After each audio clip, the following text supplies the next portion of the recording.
Today we're talking about Asian markets. Asian markets. It's our basic video. All right, our basic video for Friday, June the 20th, 2025, and we're talking about Asia. And B for bad news. You can see here bad stuff, right? Bad news. Okay, let's see our word list. First of all, we have Asia, 2 syllables. US, 2 syllables. Iran, right, 2 syllables. Oil, that's 1. Barrel, 2. Nuclear, 3. Missiles, 2. Drones, 1. President, 3. A lot of the same words this week. It's all bad news. Interest, 3. Currency, 3. Inflation, 3. Markets, 2. Cautious, 2 syllables, and third, just 1 syllable. Let's look at this. Markets across Asia are struggling this week because of fears the U.S. might get involved in the Iran-Israel conflict. Oil prices rose for a third straight week. Brent crude is around $77 per barrel, even after dipping slightly on Friday. Israel bombed Iran's nuclear sites, and Iran hit back with missiles and drones. U.S. President Trump said he'll decide within 2 weeks whether to act, which makes investors nervous, right? He says act. He means like whether or not to help Israel attack or bomb Iran, okay? The Bank of England kept interest rates steady while other banks in Switzerland and Norway cut theirs. In the currency market, the dollar fell against the yen after Japan's inflation rose. See, all the countries are connected. Maybe you think Iran and Israel, the war there doesn't affect you, but it does. Gold prices slipped and U.S. share futures dropped a bit.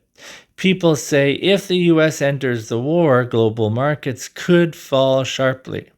For now, investors are cautious.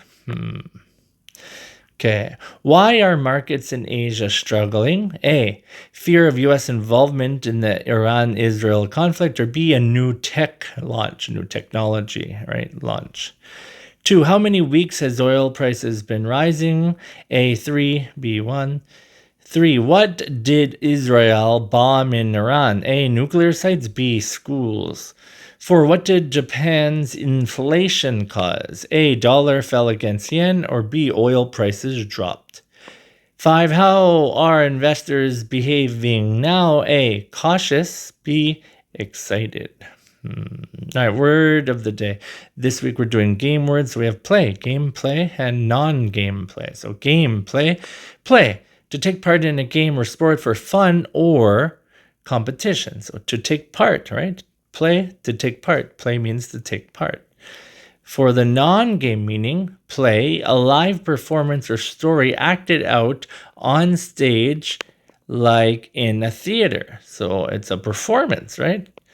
A play is a performance. A play is a performance. Live performance. Okay, pronunciation, P-L-A-Y. That's how you write it, the spelling. So let's practice. A-A-A-A-A. Lay. Play. 1 syllable, easy enough, I think.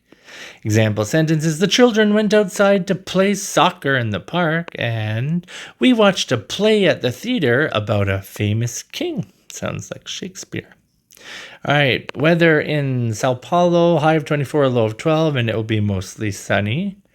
And then the weather in Ottawa, Canada, tomorrow, high of 19, a low of 14, and partly rainy. And for Mumbai, India, high of 29, a low of 25, and it will just rain. Lots of rain, monsoon season there.